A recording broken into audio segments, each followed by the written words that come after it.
The wild here doesn't whisper, it roars. Glaciers crack like thunder. Waterfalls carve paths through time. And in the middle of it all, she waits. Motor Yacht Unbridled. A sanctuary of warmth and refinement in the heart of Alaska's untamed frontier. Bears wander the shoreline. Whales breach on the horizon. Seals nap on drifting ice while you sip champagne on the aft deck. This isn't a cruise, it's a calling, and only the bold will answer. Now booking your next unforgettable charter, yachtunbridled.com or through your preferred charter broker. Oceana, main salon here. Got some swivel chairs. What year she's built? 1975 down in Costa Mesa in California. Cool. She was constructed out of Honduran mahogany, double planked, cold molded. That's Captain Mike, right? Full bar, Captain Mike. I am, yes. Where are you from, Mike? In Hoboken, New Jersey. Oh, cool. Nice part of the world. Yeah, a long way from home. A lot more people there. And your family still there? Yeah, all of them. Oh, yeah. Bro, Beautiful 2 sisters, galley. mom and dad. Nice, right? How many guests in here? We can fit up to 10 guests. 10 guests. Mm-hmm. Yeah. 7 days, that's the special? 7 nights, 8 days. 7 nights, 8 days. So this is like the room that really sold me on the boat. Absolutely. The forward dining salon to me was just like a real special because I was always used to the bridge being here. Yeah. And then the That's guy nice, sat here. nice Come sit in this. Come sit in this chair. It's a nice Canberra. Same? Yeah. Oh well, this view is kind of neat. You got to take a peek from here too, because Okay. you get the view out of that window, the view forward behind, and then you can even look aft out of the doors there, which is pretty neat. Mate, this is perfect. So yeah, for like cruising. And it was built like this. Yeah, this is how it's always been designed. Good view, so you can see the whales and everything. Like if you're having dinner underway, I think it's a really special place because you're not going to miss anything. And you don't have to run up to the bow to see the whales. Yeah, and 9 times out of 10, your dinners are getting interrupted by the show of the whales. Yeah, exactly. And if you really want to get a full-on experience, you just slide the door open and you got the camera outside and bam, you got the fresh air. You know, it's perfect. And how long have you had it for? About 6 months now. Ah, the dream. Yeah, kind of right before So Christmas. in the honeymoon phase, eh? Yeah, starting to get to know us. Still learning a lot. Yeah. And this is the inside passage, or part of it. Yeah, so our usual loop is around Admiralty, come down Chatham, up Frederick, Stevens, and then through the gas note, you know. Oh, lovely. Did you know? Then we started the season off in Sitka, and then we did a little bit. I'm really excited about this area here. The SACAT chief officer says it's stunning. Bay of Pillars. Bay of Pillars is cool, and south of there, Teppenkoff, really cool. That's where they do the bubble net, the whales. A lot of bubble netters here. Bay of Pillars is really neat. And then into here, Security Bay, there's a number of population of black bears and moose on that island. Okay, I'm dying to go here as well. With Alexander. I don't know why. I just got, when I first looked at this whole thing, I'm like, I really want to check this out. South Chatham's cool. There's a number of really awesome hatcheries that are down here, and it gets a lot of silver salmon down there and good spot prawns. But the key is everyone's here for the glaciers. Yeah, Glacier Bay is super popular. I mean, Endicott went into last week. Tracy was tough to get into. Yeah. Have you been up the Fords yet? Yeah. Which one? Fort Sarah? Fort Sarah? No, not yet. Have you? On this? No, this one on a separate boat. Yeah. So 5 years here. Yeah, on another boat. It was fun. Stunning. And so yeah, it's bring it out to the staterooms. None of the beds are made, but I figured I'd leave them unmade because if I made them, it'd be even worse. Cool, man. Wow, there's plenty of space here. Where do you want to start? So main master stateroom here. It's quite beamy. What's the beam of the yacht? 23. That's 23 feet wide. impressive. I mean, number one's 36, but for 23 foot, there's a lot of space and a desk. And the master is full beam, which is really nice. Yeah. The other ones are just half. And it's yeah, quiet. I mean, you can't hear much behind it either. Yeah. Well, once the Detroit diesel gets beautiful woodwork. That's a good noise. That's a hum. That's a hum. Nice woodwork. Yeah, the bright work and then the finishing here has been really well maintained, which is wonderful. Yeah. And what made you make the decision of investing in a boat? Oh man, I just yacht. loved Alaska so much, and I loved the charter business, and I had a really good network of people up here that really kind of made me feel like I was home away from home. So 10, it seems like more. So that's crew room there. That's crew. Okay. So 2, 4, 6, 8, 10. It could be 10 if there's for couples. And where are you? You're up further. I'll show you the renovation lovely. I did up top there. So yeah, but basically mirror image each side and Jack and Jill bathrooms there, which are awesome. Access to either side. My cabin's not even. It's on the lower deck. Are you down in? I'm down. Really? We'll give you a tour tomorrow or later or whenever you want. I would love that. So that's how it was here. This is the King's Quarters. Oh yeah. So Albatross? Yes, albatross, my friend. Oh, stunning, isn't it? That's a Laysan albatross. That's actually in Hawaii. So this wasn't here. This is what I added. I added a wall here. I added this doorway here, and the return that comes around the railing there. And then I made myself a double bunk cabin for the mate because there was only 2 bunks for crew, so I was going to have to use one of the other rooms. Yeah. Guests come first. That's the business we're in. Yeah. So I had to accommodate 2 more seating for 2 more, and then it's and it's still a walk around up front as well. Yeah, the docking station there, which is super nice. What's a favourite place you've been with this boat? Oh, with any boat. I mean, anywhere in Southeast, I would say probably Ford's is probably the most beautiful anchorage you could go to. I can't go up there, can I? You can get to the anchorage behind, yeah, for sure. Not up through Ford's Terror, though. High tide only. You just have time and you're stuck up there for the day, but you could definitely get in there. It would be... Maybe towards the end of the season. Yeah. It's totally uncharted. That's the thing that's scary. Yeah, I know. So I would say, you got to send the skiff in and just track the route on the skiff, and then you're good to go. And the anchorage is good? What's so good about it up there? You're just into this fjord that comes up 400 feet, 500 feet on either side. Just on a day like today, there's probably 50 waterfalls coming down in all the different directions. Stunning. Yeah. Yeah, it's neat. New screens or the original? This was all redone 2018. So those are all Tuesday Touch 2s. Brightwork, though? Yeah, the Brightwork's been really well maintained. All around the doors and everything. How's your varnish skills? Oh, they're improving. Every day. And you're on with a crew of 4. This is spacious up here. Yesterday I had some practice. Yeah. 2 anchors, to be sure. Yeah, so just a secondary. I think they used as a stern anchor sometimes.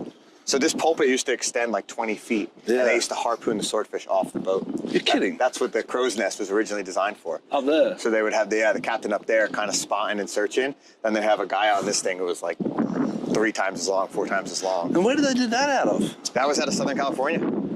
Yeah. Swordfish? Yeah. I got to find some of the old photos, send them to you. I've seen it off Sicily, but never seen it, all down in, Southern Cal, LA County and stuff like that. Mate, you would have had water over the bow here. Yeah. But she's strong. And full walk around on that deck, too. Yeah. Yeah, we'll go up top, too. This is the dream charter, I think. Well, I think she works because I'm on unbridled. I tell you what. I think she worked really good in Alaska. Yeah, she's got 2 doors either side, and this is your little halibut rig. Yeah, that's my bottom rig. Yeah. And we can troll off the back. It's really nice when it's a good day for salmon fishing because you can troll right off the back, which is great. That's what I love off unbridled too. You don't have to throw them in the small boat or anything like that. When these are uncovered, I mean, you can basically just sit back here and enjoy the view of fishing. And did it come with a bombard? No, I bought the bombard. I got that down in California. Workhorse. Yeah. Nice little 14-footer, a little 40 Yamaha off the back end. There. Yeah. Drop in, nice little teak swim step, which is cool. Mate, you must be proud as punch. I'm very happy. I'm a happy man. Well, good to see you around, Mike. Finally. Anything you need, man, I'm here to help, buddy. Thanks, dude. Jeez, it's beautiful. Reminds me of little dive boats I used to work on. Yeah, they're perfect, man. You can kind of just run it up on shore. It's super light, so if the tide goes out, you get a caught. You're just all right. Turn it around, boys. Two boys. Turn it around, girls. That frame off the back of the transom there, that can come off, and it has these 2 wheels that actually slide in there that you can flip up and on, and you can just flip the wheels down and kind of just walk it up. Walk it out. Yeah, which is nice if you ever get caught in the sand. And it is inflatable. It is pull apart. Yep. Yeah, those 3 panels. Yeah, those panels will pop out. And where are they made, Bombard? French. Yeah. And you got a hot tub up here. Yeah. You got everything, Mike. Yeah. Hot tub. And then spot prawns. Yeah, a couple spot prawns. Pots, Benji pots. But they're 300 feet, aren't they? These? What depth do you put the spot prawns in? Yeah, 250 to 350, I'd say. Okay. Yeah, that was the And little they're the weight on there. Dungeness. Yep. I got What one. bait do you use for the Dungeness? Man, I've used everything from Costco chicken to kidding? halibut to Whatever. pink. I think right now the one I got there is pink salmon. You got one out there? Yeah, rockfish, everything. Crabs will eat anything. Paddleboards, kayaks. Man, and that's the crow's nest to Yeah. find the swordfish. Yeah, so that's what the boat was How many originally set gross up tons for. is she though? 141. Perfect.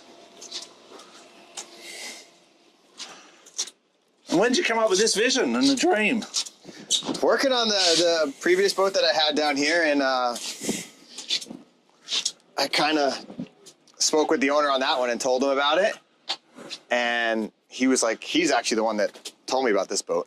Yeah, He was like, you should look into it. He's like, you should go and have a look at this one. I've kind of checked it out.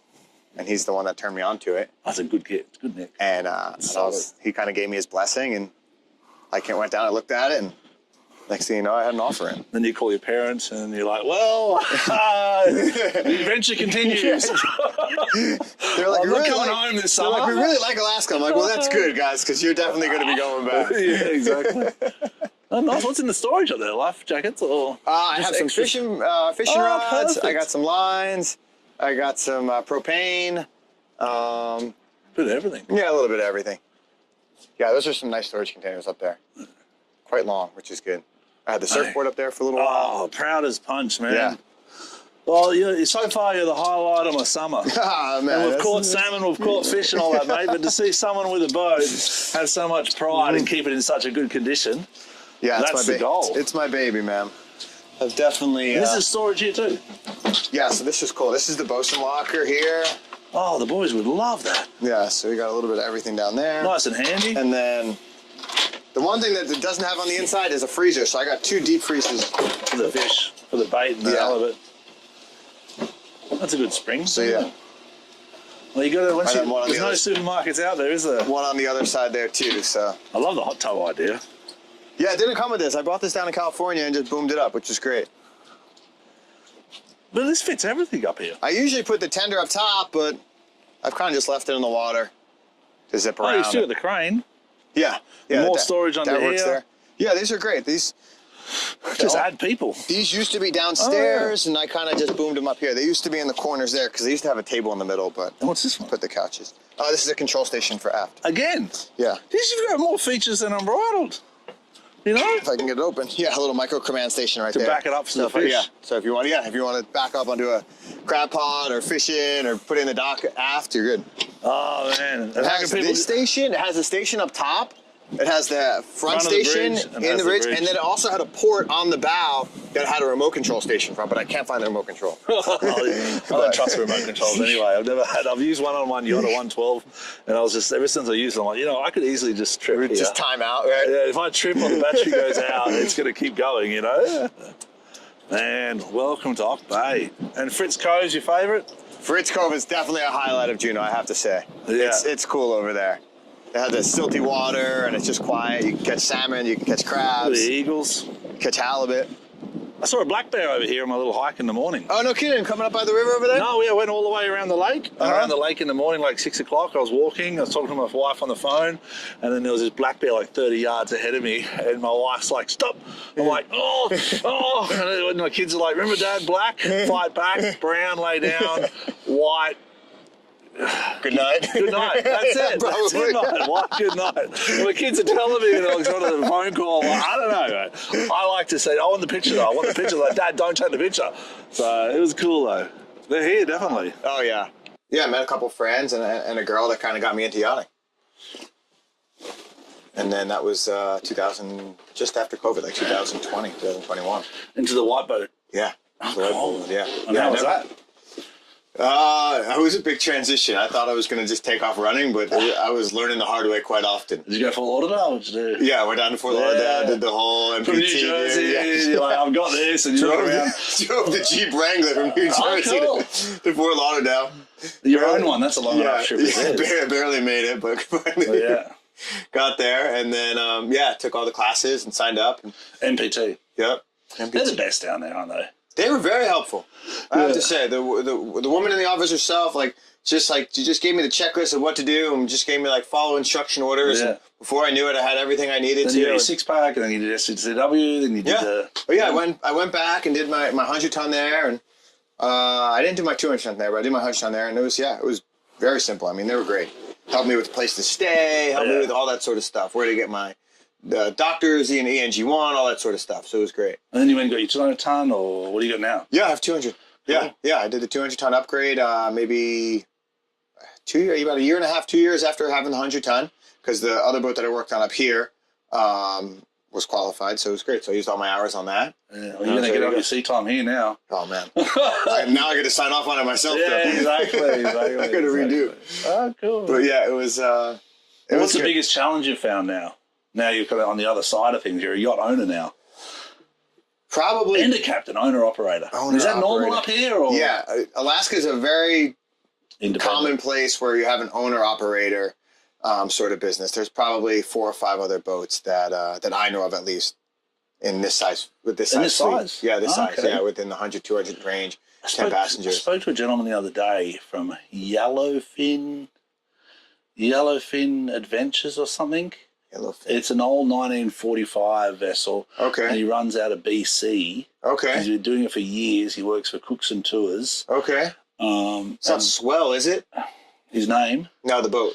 The boat's not Yellowfin? Something Yellowfin. It's a classic old boat, like 1945. And I'll send you a link to it. And I spoke to him the other day. He's an old Irish guy. I don't know why Yellowfin Adventures. It didn't make sense.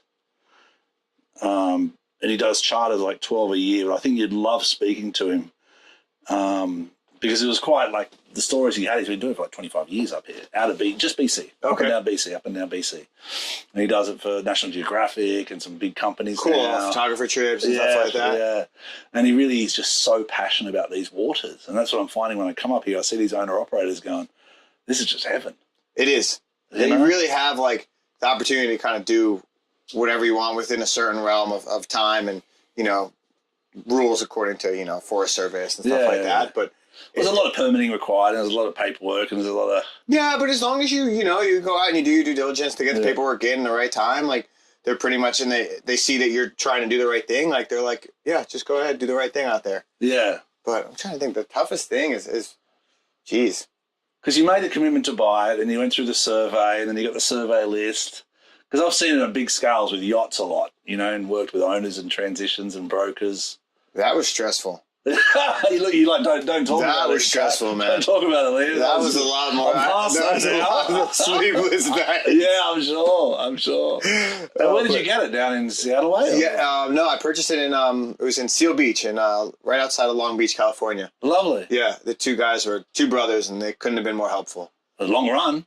Yeah. That's a long run. We did about 9 days from Long Beach to Seattle.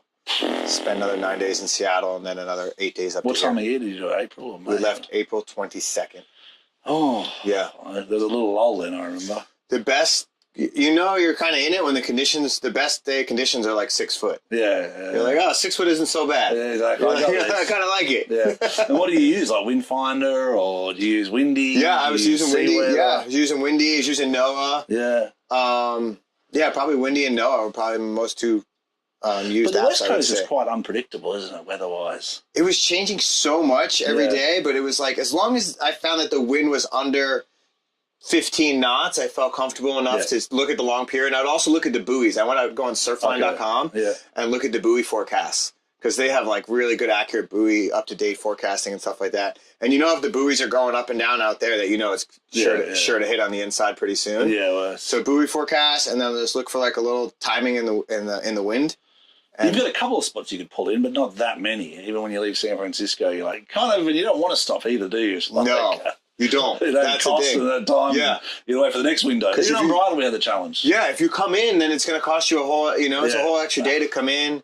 I think from Half Moon Bay, we did Long Beach to San Luis Obispo, San Luis Obispo to Half Moon Bay, Half Moon Bay to Newport, Oregon to Seattle. Okay. So, but like once you're out, you might as well do a full 48. Yeah. And you went all the way into Seattle or Port Angeles, or? I went all the way into Port Ludlow, which is on the west side of Bainbridge. And then inside passage up. I'm inside Yeah, we just went Port Angeles, Sitka, just because we wanted to stay on the outside. Being foreign flag, pilotage and time, and she's a 191. She's 36 beam, 880 gross tons, so she can ride well out there. She loves it to see. Yeah, I bet. But we did tow the 42-foot HCB, and no issues. It was good. Oh, she doesn't like it. No, she doesn't like it. Swinging around, just in and out of. What we do, we have Starlink on it, so we have blink cameras, just the normal household blink cameras. They're waterproof, and we just put them all over the boat, so you can see the battery voltage, and we've got solar panel chargers. We see bilges, we see engines, we see all the details of the tow, and it makes it a really safer way to do it. So we can just on the screen on the bridge, you see your tender. And you have all the alarms and everything like that. If any water is inside or anything like that. We have lights that come on for bilge pumps and things like that. Sweet. So, and you set that all through up with Starlink or with? Yeah, we just have Starlink on board and connect it to the blink cameras to the Starlink, and then we have Starlink on the mothership. Okay. And we just watch it. Plus, we have a Wi-Fi connected to it both. You know what I mean? So it's a good setup. So it's like you basically have someone on there. Yeah. Which is what do you go around with? I saw you had a small one. What was it? Oh, yeah, I have a little 14-foot bombard. To get it ashore. Yeah. That's perfect. Yeah, it's just a little. Yeah, that's all you need, isn't it? Tender. Yeah, perfect. What's your draft? It must be like 5? It's about 6 feet. It is 6, okay. Yeah, just about 6, yeah. And how much fuel do you hold? I can hold 5,600 gallons. I got 6 fuel tanks. 600, that's yeah, nice. I'll take you down there. You got to check it out. It's pretty cool. Yeah, let's do that. That's... What's your favourite thing about the boat? Oh, the views from the wheelhouse are definitely the best. This is nice. This is like the King's Castle. Yeah, up here, and actually, there's another deck, is it? Oh, yeah. We got the crow's nest up top, which is pretty sweet. And most of your clients US or? The first group I had was South African, actually. And then I have another group coming out in August, I believe, from the US, the UBIs. Okay. And you work with them BVIs, direct? Excuse me, they BVIs. call you direct? I have, yes. I've had people direct, and I also have, agencies. A couple of them that go through agents as well, too. And then we've got a broker coming tomorrow to introduce you to. A gentleman's coming tomorrow from Bridal to do drone footage and content. Cool. And all that. Yeah, that'd be lovely, man. It's been one good thing about the social media presence of Unbridled is so many people are now aware of the program. That's really what you want. Yeah. That's like your platform. I see it and I'm like, that's cool. Like, yeah. And the way you do this boat, it makes it look like a 200-foot boat. Like I saw it in the bay, like glistening water. I'm like, that's a big yacht, you know? Yeah, which it is. It's a big yacht. It is. She's a big girl. Yeah. She has enough space for 10 for sure. That's definitely, And how's your fishing? Yeah. I saw you had the downriggers out there. Yeah, we've got a couple salmon on. Yeah, we caught. We don't have a halibut permit, unfortunately, but on the crew days we went out, we caught a couple halibut. Yeah. I got a couple good rockfish spots. The crabbing's been really good early season. Yeah, and some spot prawns as well too. The boys are going out for Dungeness now. 40, 45 at the most. Yeah, Muddy Bay overnight. Muddy Bay, brackish water. You want usually you want a freshwater outflow. Okay. Which is kind of different over here because there's no freshwater outflow. I mean, I guess there is from Douglas, but most of the times, like when you get up to like a head of a bay and you have like the stream coming out, you just drop it there right in the bar. Yeah. Oh, cool. And that's kind of the spot, just where you can kind of see the bottom-ish. Yeah. And then the spot burns are deeper.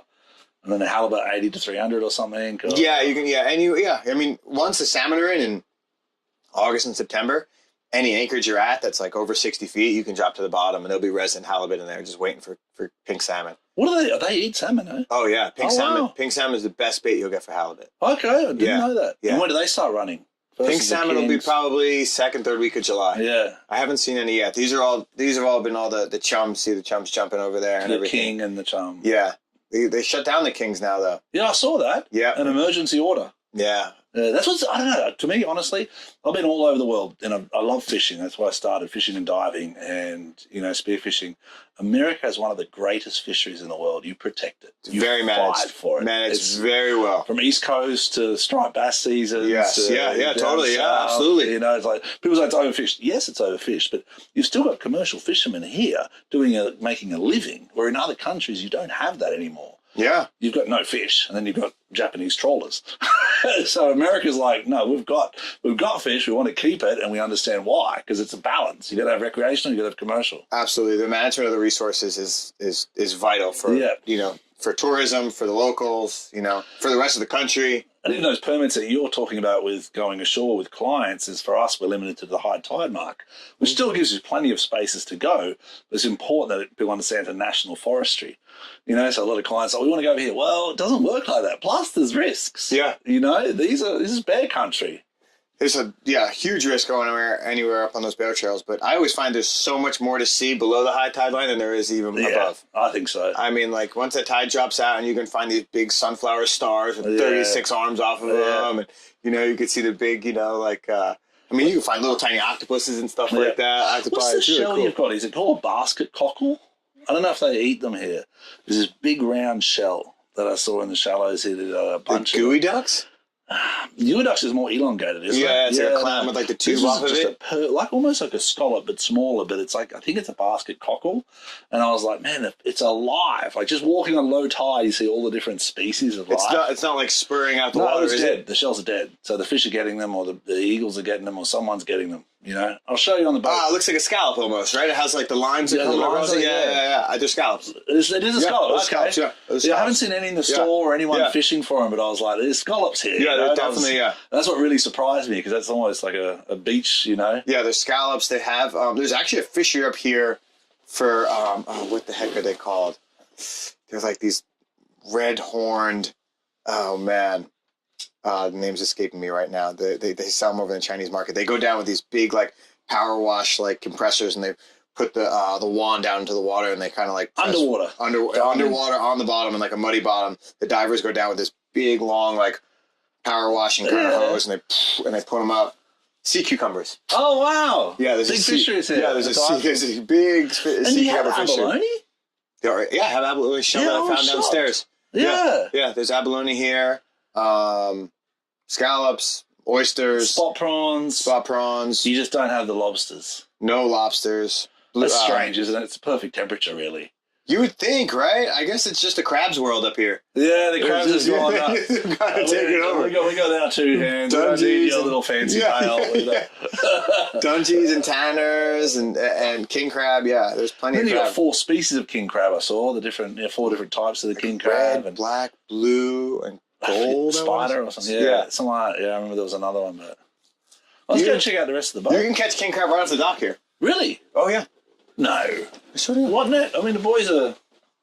You can't keep them, but you can catch them. Yeah. Oh, babies. The old Jimmy's 12 V's. Wow, 12-cylinder V's. Yep. When I was younger, I had to take the sump off the bottom of them. I worked on the ferries for a while, and I had to take the sump off. So this is the workhorse. Oh yeah. This is what gives her all her juice. Stunning. Well laid out though. Good space. Yeah, it's pretty nice. Pretty easy to work around. I'm surrounded by fuel tanks here. Fuel tank. That's a perfect height for the fuel tank. Fuel tank, which is nice. And I got an oil reservoir up there too, which is great. Yeah. And one generator? I got 3. You're kidding. So I got a boat with 5 engines in it. Yeah. That's what, you're like, hence all the filters and the oils and Where's the gensets? Right back here. So when they built it for that gentleman that I was telling you about, he was super into fishing. So these were bait holes. So this was a bait hole, and this is a bait hole. That's why it's so well insulated. From the deck. Yeah. And so that hatch actually opens up right there. That's handy for access. So isn't it? So I made that into a laundry room. So that's the night gen. That's the 25. Yeah. And then I got 2 40s here. What beautiful machinery you got. Good insulation around it too. Yeah, little hydraulic pump. Yeah. That's it's for my steering. Yeah. Water makers here. Those are my battery starter banks or my generators. Beautiful little water maker. Yeah. This one's nice. Then I got the older one there. I got 2 of them. Yeah, it's a long engine room. See how like the length of it is quite laid out. If your brand belongs in the heart of the yachting world, this is where it happens. Yachting International Radio reaches over 1 million yachting professionals and enthusiasts every month, with 77 million impressions, 220,000 social followers, and 74,000 podcast subscribers. Our hosts are insiders, crew, captains, CEOs, trusted voices shaping the industry. This is targeted, high-impact advertising in a luxury niche. Visit yachtinginternationalradio.com